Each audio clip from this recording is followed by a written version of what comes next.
Hello students, welcome to the south city PCMB. मैं दुर्गेश तिवारी, आपका mathematics mentor class 12 के बच्चों के लिए फिर से आया हूँ एक बार अर्थमेटिक प्रोग्रेशन का लेक्चर नंबर 3 लेकर के। अच्छा, जो बच्चों लेक्चर नंबर 3 है, ये जो लेक्चर नंबर 3 है केवल क्वेश्चन पे बेस्ड है। इसमें केवल क्वेश्चंस हैं। थ्योरी का पार्ट मैं ऑलरेडी कंप्लीट करा चुका हूँ, लेक्चर नंबर 1 और लेक्चर नंबर 2 थ्योरी के पार्ट थे। अगर आपने अभी तक नहीं देखे हैं तो प्लीज़ उसको देख जरूर लें, क्योंकि जब आप उसको देख लें तभी आप आगे के क्वेश्चंस को सॉल्व कर पाएंगे। और बच्चों, अगर आप इस वीडियो को फर्स्ट टाइम देख रहे हैं तो प्लीज़ इसको शेयर जरूर करें अपने फ्रेंड्स के साथ, अपने क्लासमेट्स के साथ। और अगर अभी तक आपने चैनल को सब्सक्राइब नहीं किया है प्लीज़ चैनल को सब्सक्राइब जरूर करें। ये class 10th ICSE board students के लिए बहुत इम्पॉर्टेंट यूट्यूब चैनल है, जहाँ पर आपको फिजिक्स, केमिस्ट्री, मैथ्स और बायोलॉजी ये 4 इम्पॉर्टेंट सब्जेक्ट आपको यहीं पर एक ही प्लेटफॉर्म पे एक्सपर्ट फैकल्टी से आपको प्रोवाइड कराया जा रहा है। बस आपको करना क्या है, हमारे हर एक वीडियो को एंड तक आपको देखना है, कंसिस्टेंसी बना करके रखनी है और कॉन्टिन्यूटी आपको बनानी है, और हर एक वीडियो को एंड तक देखना है, स्किप नहीं करनी कोई भी चीज़। अगर आप स्किप करेंगे तो ये मान के चलिए आपका कहीं ना कहीं नुकसान होगा, क्योंकि हम लोग जितना पार्ट करा रहे हैं वो बोर्ड पॉइंट ऑफ व्यू से उतना ही सफिशिएंट है। आपको अगर 100 मार्क्स लाने हैं मैथ्स में तो आप केवल उतना ही कंटेंट करके जाएं, सफिशिएंट है। क्योंकि हम लोग सारे वो क्वेश्चंस ले रहे हैं प्रीवियस ईयर्स में किसी न किसी एग्जाम में आए हुए। चलिए आज के इस लेक्चर को हम लोग क्वेश्चन बेस्ड है ये वाला आज का लेक्चर। इसमें थ्योरी का पार्ट नहीं, थ्योरी पार्ट ऑलरेडी कंप्लीट हो चुका है।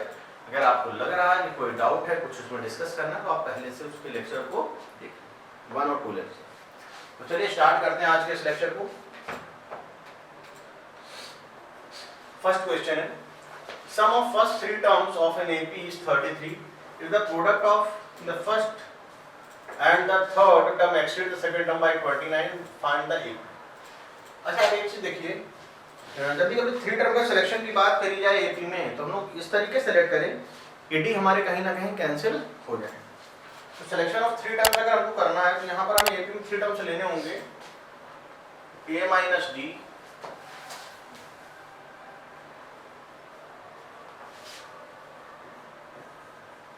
a and a plus D, ये 3 टर्म हो गए।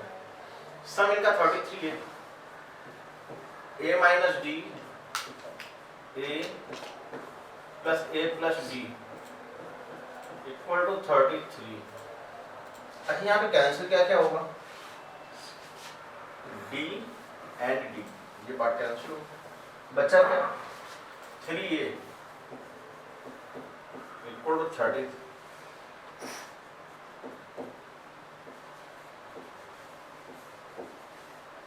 a की वैल्यू हमारी निकल करके आ गई 11।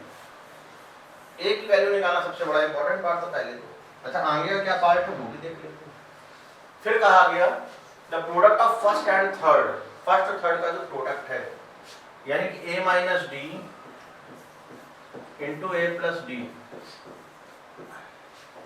Exceed the second term by 29, यानी कि a प्लस 29,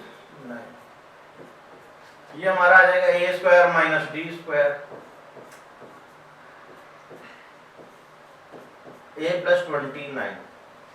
a की वैल्यू है 121 माइनस का D square equal 11 plus 29, 121 minus का 40 इक्वल टू डी स्क्वायर। तो डी स्क्वायर की वैल्यू कितनी आ जाएगी बच्चों, 81।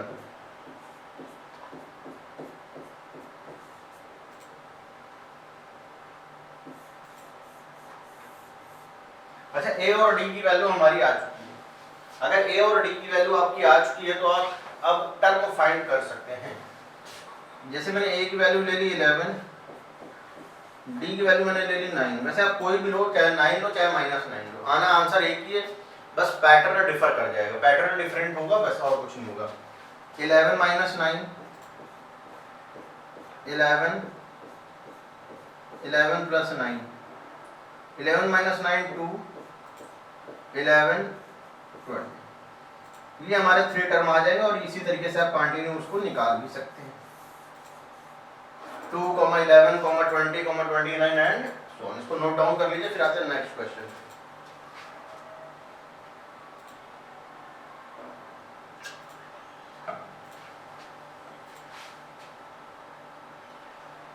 नेक्स्ट क्वेश्चन कहा गया है the sum of first 3 numbers in AP is 30 and the ratio of first number to the third number is 3:7। इसको आप खुद से ट्राई करिएगा, मैं कुछ अब स्पेशल क्वेश्चंस कराने जा रहा हूँ। जैसे कि एक ये क्वेश्चन है, ये देखिएगा, ये थोड़ा सा अलग है। If the 3 numbers n-2, 4n-1 and 5n+2 are in AP, find the value of n। तो अगर आपको ध्यान, मैंने लास्ट क्लास में एक चीज का डिस्कशन किया था, वो ये था if a, b, c in AP, अगर a, b, c AP में तो क्या कंडीशन होगी? तो पहली बात तो डिफरेंस सेम हो गया, यानी कि b - a = c - b। तो यहाँ पर एक कंडीशन बन गई 2b = a + c। तो हमेशा आप इस चीज को फॉलो करिए कि अगर a, b, c AP में है तो 2b = क्या होगा? a + c। इस चीज को आपको याद रखना है। तो चलिए आगे बढ़ते हैं इसकी। n-2, 4n-1 और 5n+2 ये AP में है, तो twice of mid value equal to sum of first and last n-2 plus 5n- plus का 2 से 2 कैंसिल, 8n- का 2 इक्वल 6n, 8n- का 6n equal to 2,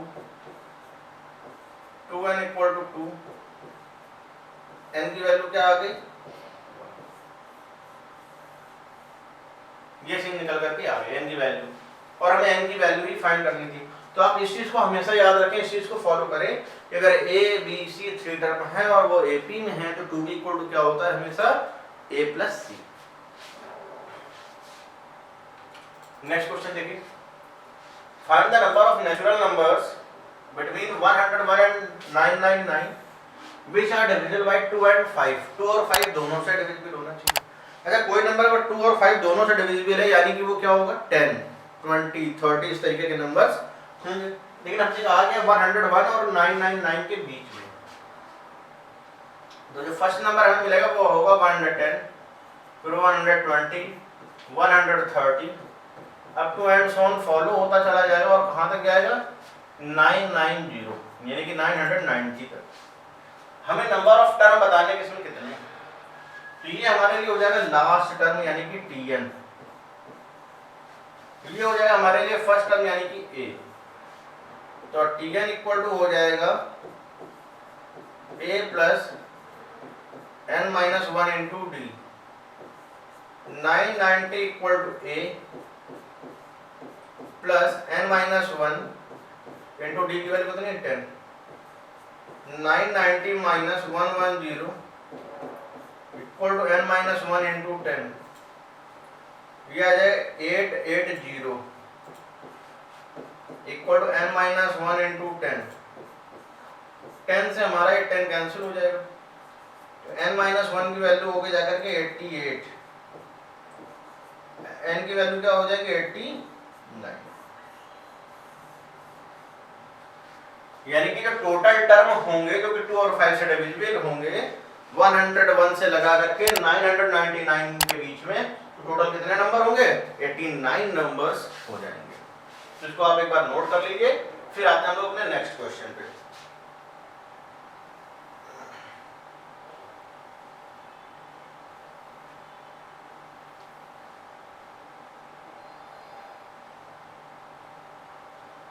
How many 2-digit numbers are divisible by 3? कितने number होंगे जो कि 2 digit के जो 3 से डिविजिबल है?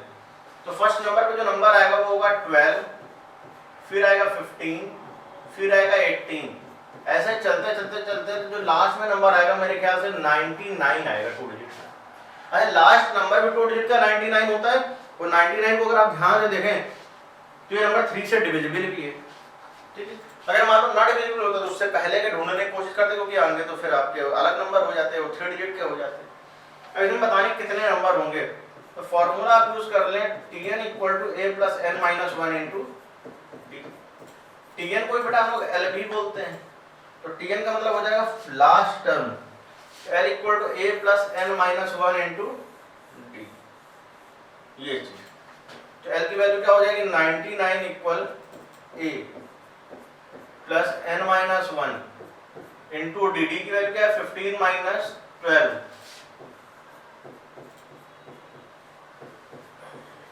यानी कि आ गया 3।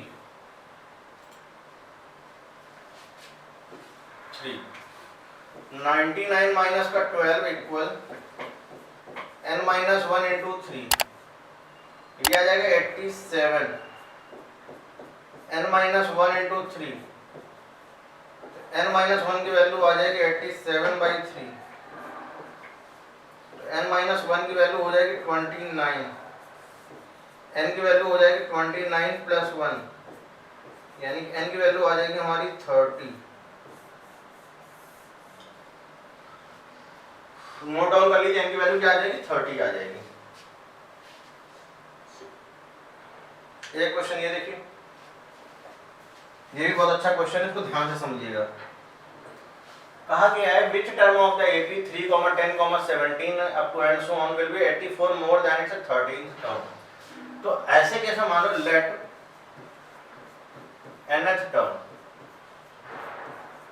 nth टर्म होगा, तो जो nth टर्म है वो 13th टर्म से क्या है बच्चों 84 ज्यादा है, यानी कि Tn इक्वल टू हो जाएगा T13 plus 84।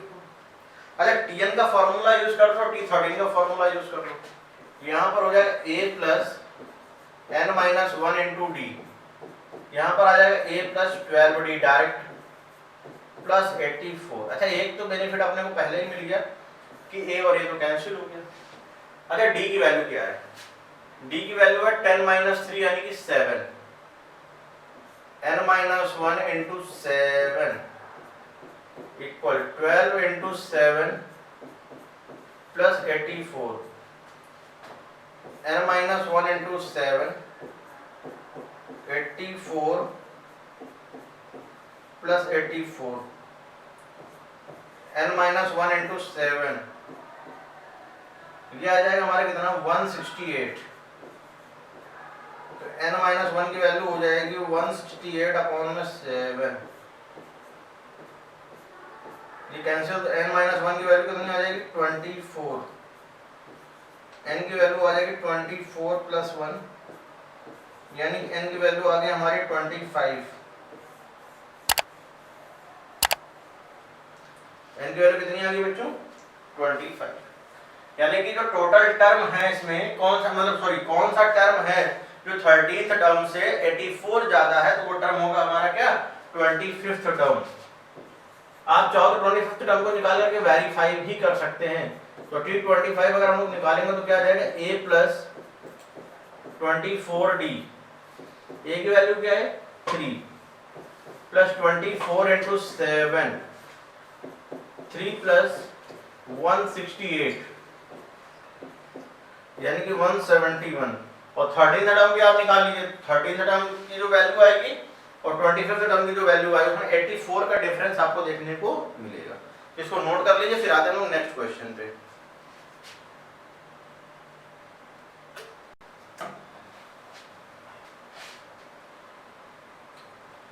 If 8th term of an AP is 0, AP का जो 8th टर्म है वो क्या है 0, यानी कि T8 की वैल्यू दी गई है 0। अच्छा बच्चों T8 अगर 0 है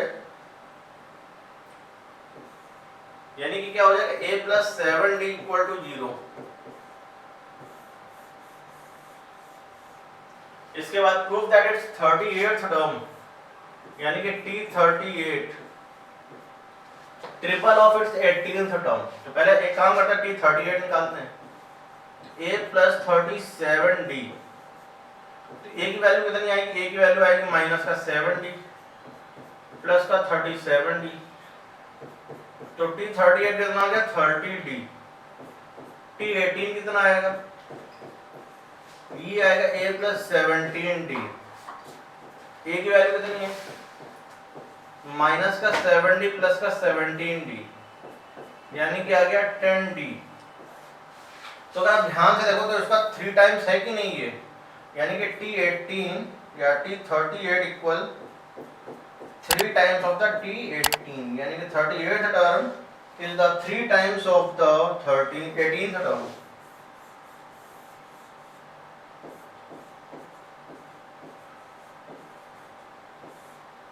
नोट करें बच्चों इसको।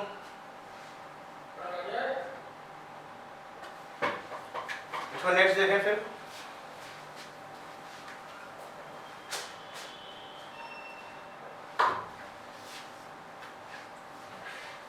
क्या कहा गया क्वेश्चन में, ध्यान से देखिए। If the first and last term of an AP is 17 and 350, first term यानी कि A हो जाएगा 17, लास्ट टर्म यानी कि आप चाहो तो उसको Tn बोल दो या L बोल दो, वो है हमारा 350। If the common difference is 9, common difference की वैल्यू बच्चों दी गई है 9, how many terms are there and what is their sum? How many terms are there, यानी कि n की वैल्यू भी फाइंड करनी और उनका सम भी फाइंड करना। ठीक है, अच्छा Tn इक्वल टू हमारे पास फार्मूला होता है a plus n minus 1 into d. Tn की वैल्यू है कितनी, 350 इक्वल टू a क्या है 17, n माइनस 1 डी की वैल्यू क्या है 9, 350 minus 17 equal n minus 1 into 9, तो ये आ जाएगा 333 equal to n minus 1 into 9। इसको 9 से कैंसिल करके देखो, 9 3 27, 6 आ जाएगा 63, 9 7 63 equal to n minus 1। n की वैल्यू कितनी आ जाएगी 38, n की वैल्यू कितनी आ गई 38 आ गई।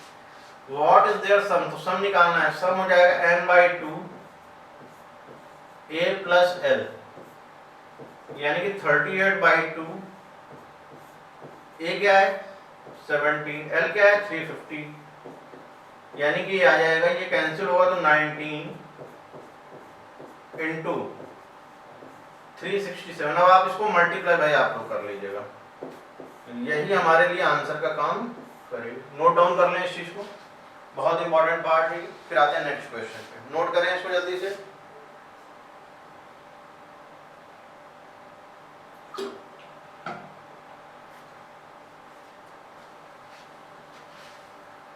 नेक्स्ट क्वेश्चन देखिए क्या है। अच्छा ये बच्चों बहुत अच्छा क्वेश्चन आया, इसको ध्यान से देखिएगा। इसमें कहा गया 1 + 4 + 7 + 10 अपॉइंट सो ऑन x 287, हमें इस x की वैल्यू को फाइंड करना है, यानी कि लास्ट टर्म हमें फाइंड करना है। सबसे पहली चीज तो आप ये समझिए कि जो सम दिया गया है इसमें कितना दिया गया 287 दिया गया है। तो सम अगर 287 दिया गया है तो s = 287 है। n हमें मान लीजिए कि फाइंड करना है, a दिया गया है 1 और d दिया गया 4 - 1 यानी कि 3। तो s का फॉर्मूला होता है n by 2 2a plus n minus 1 into d 287 equal to n by 2 2a 2 into 1 यानी कि 2 n minus 1 into d, d की वैल्यू कितनी 3। 2 का अगर इधर मल्टीप्लाई हम लोग कर दें तो 574 आ जाएगा और 2n plus 3n square minus का 3n, यानी कि बनेगा 3n स्क्वायर माइनस का n माइनस का 574 इक्वल टू 0। अब इसके फैक्टर आपको करने पड़ेंगे, बिना फैक्टर के तो काम चलेगा नहीं। तो 287 के कर लेते हैं, 287 के हम लोग फैक्टर कर लेते हैं। 3 से क्या जाएगा, ये 3 से तो नहीं जाएगा, 3 से डिवाइड होगा क्या, नहीं 3 से नहीं होगा, 3 से नहीं होगा तो 7 से होगा क्या, हाँ 7 से हो जाएगा। 7 4 जा 28, 7 1 जा 7, 41 किसी से होगा क्या? 41 तो किसी से नहीं होगा, वन टाइम में ही जाएगा।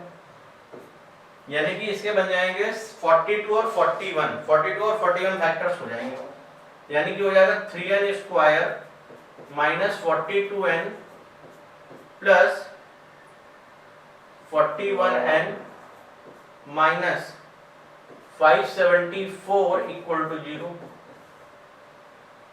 3n common, n minus 14 plus का 41 common, n minus 14 equal to 0।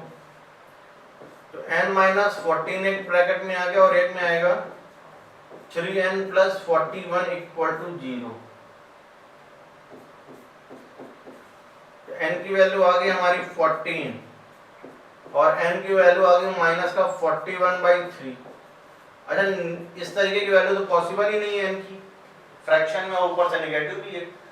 n की वैल्यू जो निकल करके आई यहाँ पर वो आई निकल करके 14। कभी कभी n भी पूछ लेता है कितने टर्म है, तो 14। अच्छा, x अगर मैं बात करूं बच्चों, तो x यहाँ पर क्या है? लास्ट टर्म है कि नहीं? यानी कि अगर मैं x की बात करूं तो x एक तरीके से क्या है? tn है। तो x की वैल्यू हो गई फिर हमारे लिए t14 और ये हो जाएगा a प्लस 13d और a की वैल्यू यहाँ पर कितनी है? 1 प्लस 13 इंटू और d की वैल्यू कितनी है? 4 माइनस 1 यानी कि 3, तो 1 प्लस 39 यानी कि x की वैल्यू कितनी आ रही है? 40। x की वैल्यू क्या निकल करके आ रही है? 40। यानी कि x की यहाँ पे सॉल्व फॉर x कहा गया था, यानी कि x की वैल्यू ही निकाली थी। मैंने तो AP एज ए कंसीडर करके मैंने यहाँ पे सम भी निकाल दिया, मतलब कि नंबर ऑफ टर्म भी निकाल दिया और मैंने इसको इस तरीके से सॉल्व भी कर लिया। तो एक बार इसको बहुत अच्छे से डिटेल में नोट करिए क्योंकि बहुत इंपॉर्टेंट क्वेश्चन है। अगर आप अपने रेफरेंस बुक देखेंगे तो उसमें एग्जांपल में भी एक क्वेश्चन इस तरीके का दिया गया है, तो एग्जांपल में भी इस तरीके के क्वेश्चन है, तो आप उनको खुद से ट्राई करिएगा। तो एक बार इसको बहुत अच्छे से नोट करिए, फिर आते हैं नेक्स्ट क्वेश्चन पे।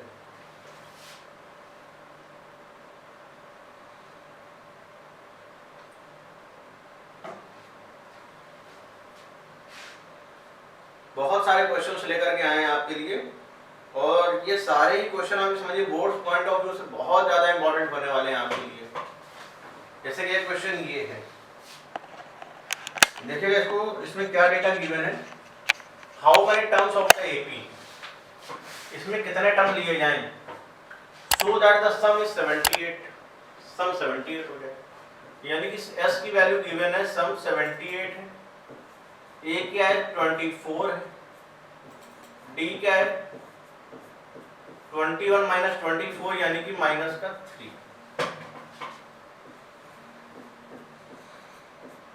s इक्वल होता है n/2, 2a plus n minus 1 into D. s equal होता है n/2, 2a plus n minus 1 into D. तो s की वैल्यू है क्या? 78, n/2, n की वैल्यू तो हमें फाइंड करनी है, 2a, 2 इंटू a की वैल्यू कितनी है? 24, n माइनस 1 और d की वैल्यू आ जाएगी माइनस का 3। इसका अगर मल्टीप्लाई किया जाए 156, 48n minus 3n square plus का 3n, इस साइड ले आए, यानी कि 3n स्क्वायर माइनस का 51n प्लस 156 इक्वल टू 0। 3 से डिवाइड करते हैं, डिवाइड बाई 3। ये थोड़ी छोटी अगर इक्वेशन हो जाए तो सॉल्व करना इजी हो जाता है। तो n square that is 17n plus इसमें डिवाइड कर दिया जाए तो 5 और 2। अच्छा, अपने को लाना क्या है? 17 लाना, वो भी ऐड करने पे आना चाहिए। तो इस 52 के ऐसे क्या फैक्टर किए जाएं कि ऐड करने पे 17 आ जाए और मल्टीप्लाई करने में 15 आ जाए। तो 13 इंटू 4, 13 4 का क्या हो जाएगा? 52 और 13 प्लस 4 क्या आ जाएगा? 17। यानी क्या आ जाएगा n square minus 13 plus 4 into n plus 52 equal to 0। N square minus का 13n माइनस का 4n प्लस का 52 इक्वल टू 0। अगर हम इसकी बात करें यहाँ पर n कॉमन हमें ले लेना चाहिए, n माइनस 13। इसकी बात करें तो यहाँ पे 4 कॉमन ले लेना चाहिए, n माइनस 13। तो n माइनस 13 भी आएगा,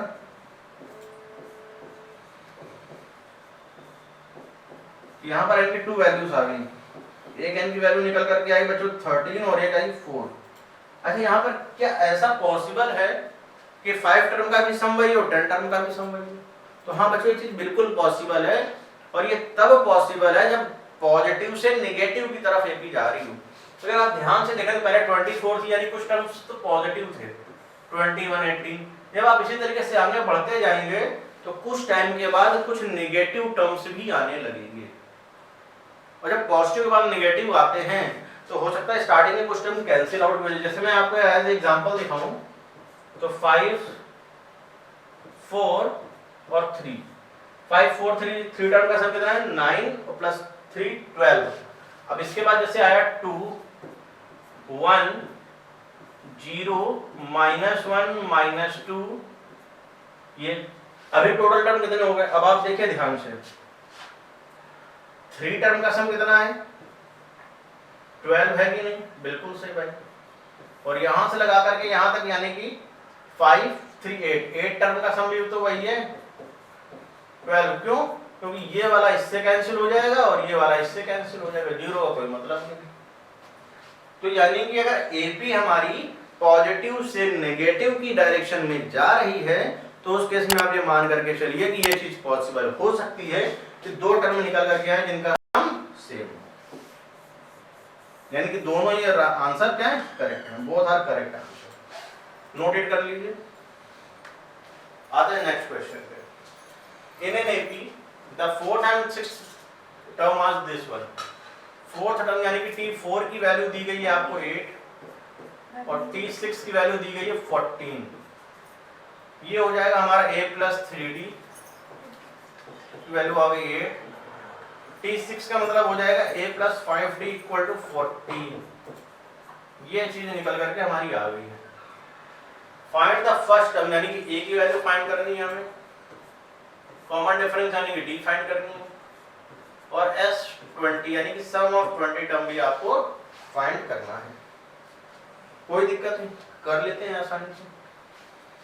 पहली बात तो आप इन दोनों को सब्ट्रैक्ट कर दीजिए, ये कैंसिल हो जाएगा। तो माइनस का 2d की वैल्यू आ जाएगी माइनस का 6, तो d की वैल्यू आ जाएगी -6 अपॉन -2, यानी कि d की वैल्यू आएगी हमारी 3।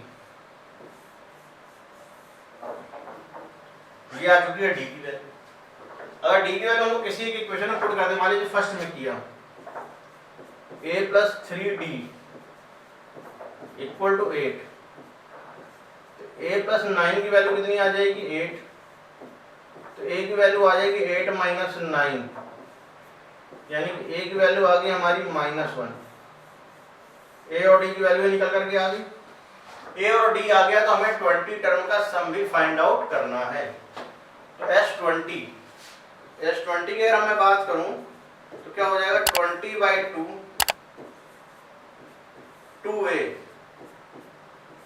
a की value -1 plus 20 minus 1 into D, D की वैल्यू कितनी है 3।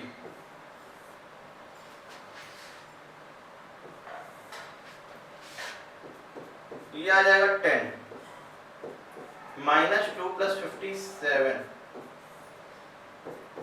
10 इंटू 55, यानी कि आंसर इस केस में आ जाएगा 550। ये आंसर हमारा करेक्ट है। यानी कि अगर आपको निकालना है कि किस तरीके से हम लोग निकाल सकते हैं तो आप इस तरीके से सारा डेटा फाइंड आउट कर सकते हैं। तो एक बार इसको नोट कर लीजिए। केवल आपको 3 फॉर्मूलों का यूज करना है। एक general term a plus n minus 1 into D, एक ए बी सी अगर ए पी में है तो 2b equal to a plus c, और इसके बाद एट द लास्ट जो मैंने डिस्कस किया Sn equal to n by two 2a plus n minus 1 into d, या इसी का एक और फॉर्मूला होता है that is n by two a plus. चलिए आते हैं एक और क्वेश्चन देखते हैं।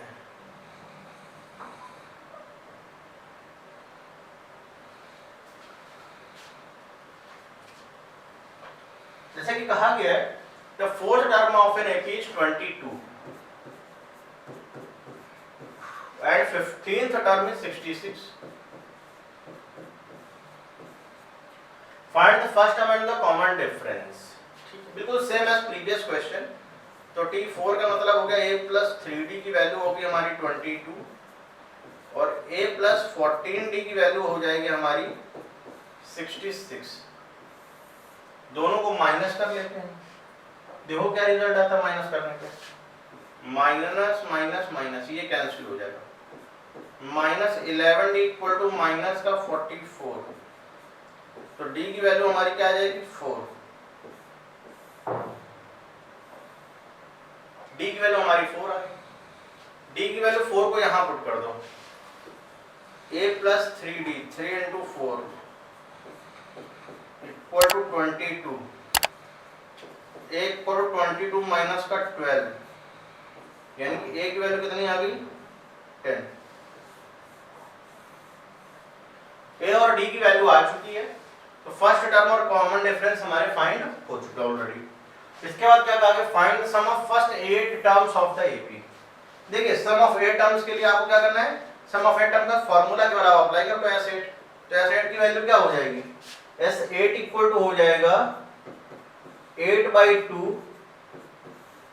2a plus 8 minus 1 into D. इस फॉर्मूले का आप यूज कर लीजिए बच्चों। अगर इस फॉर्मूले का यूज कर रहे हैं तो कितना आ जाएगा 4, 2a, a की वैल्यू कितनी है 10 प्लस 7 इंटू डी की वैल्यू कितनी है 4, 4 एज इट इज आउटसाइड है, 20 प्लस 28 ये आ जाएगा 4 इंटू 48, और मल्टीप्लीकेशन आप लोग खुद से कर लेंगे और यही क्या हो जाएगा हमारा आंसर हो जाएगा। नोट कर लीजिए इसको। एक नेक्स्ट क्वेश्चन देख लेते हैं। हमसे क्वेश्चन में कहा गया है कि Tn दिया गया है या An दिया गया है 3 प्लस 4n, तो ये बताना है कि ये AP है, कोई बात नहीं 1 पुट कर दो, तो T1 कितना हो जाएगा 7, 2 पुट कर दें तो हो जाएगा 11, 3 पुट कर दें, T3 की वैल्यू हो जाएगी 12 plus 3 15 up to and so on, यानी कि 7, 11, 15, 19 up to and so on, यानी कि AP बन रहा है कि नहीं है। और अगर ये AP है तो आपको सम ऑफ फर्स्ट 15 टर्म निकालने में कोई प्रॉब्लम नहीं होनी चाहिए। तो S15 क्या हो जाएगा बच्चों 15 by 2 2a plus 15 minus 1 into D, D की वैल्यू कितनी है 4, तो 2 से ये कैंसिल हो जाएगा, यानी कि 15 इंटू 7 प्लस 14 टू 28 यानी कि 35 आ जाएगा, 15 इंटू 35, और ये आप लोग खुद से भी ट्राई कर सकते हैं। ये थोड़ा सा इंपॉर्टेंट है, 25th टर्म फाइंड करना है, तो Sn है 6n माइनस n स्क्वायर। देखिए दो तरीके से क्वेश्चन को किया जाता है। आप एक चीज ये याद रखिए कि जो Tn होता है लास्ट टर्म वो n टर्म और n माइनस 1 टर्म को सम अगर माइनस कर दिया जाए आपस में तो वो nth टर्म ही देता है। तो यहाँ पर Tn की अगर मैं बात करूं तो आप कर दीजिए Sn माइनस Sn माइनस 1, यानी क्या आ जाएगा 6n माइनस का n square minus 6n minus 1 minus n minus 1 का होल स्क्वायर, तो 6n माइनस का n स्क्वायर माइनस का 6n प्लस का 6 plus n square plus 1 minus का 2n, ये n² कैंसिल, 6n से 6n कैंसिल, यानी कि 7 माइनस का 2n ये निकल करके आया हमारा tn। अब बच्चों जो भी पूछा जाए आप निकाल तो लोगे। जैसे कहा गया 25th टर्म बताओ, तो T25 की अगर मैं बात करूं तो 7 माइनस 50 ये बन जाएगा आपका माइनस का 43, ये चीज। तो डियर स्टूडेंट्स, आई होप आज का जो लेक्चर है वो आपको समझ में आ गया होगा। अभी ये जो नेक्स्ट लेक्चर हम लोगों का बनेगा सीक्वेंशियल सीरीज में, वो होगा जीपी का, arithmetic progression and geometric progression. उसके भी बहुत सारे लेक्चर आपको देखने को मिलेंगे। और मैं हूं आपका मैथमेटिक्स मेंटर दुर्गेश तिवारी। और आपको करना क्या है कि हर एक वीडियो को एंड तक जरूर से जरूर देखना है। और हम लोगों के यूट्यूब चैनल का नेम क्या है बच्चों? South city PCM. अगर आपने अभी तक इस चैनल को सब्सक्राइब नहीं किया है तो please my dear students, it's my humble request, kindly subscribe our channel. इसको सब्सक्राइब जरूर कर लें और शेयर भी करें अपने फ्रेंड्स के साथ। और आपको कंसिस्टेंसी के साथ लगातार वीडियो मिलते रहेंगे जब तक आपका सिलेबस कंप्लीट नहीं हो जाएगा। आपको कहीं और जाने की जरूरत नहीं है, सब कुछ एक ही प्लेटफॉर्म साउथ सिटी पीसीएमबी पे physics, chemistry, maths and biology और प्रीवियस ईयर के क्वेश्चन भी आपको मिलने वाले हैं। तो चलिए आज के इस लेक्चर में बस इतना ही। बहुत जल्द मिलेंगे नए लेक्चर में जो कि होगा जीपी का। अपना ध्यान रखिए, प्रॉपर नोट्स बनाइए, पढ़ाई करते रहिए। Bye bye.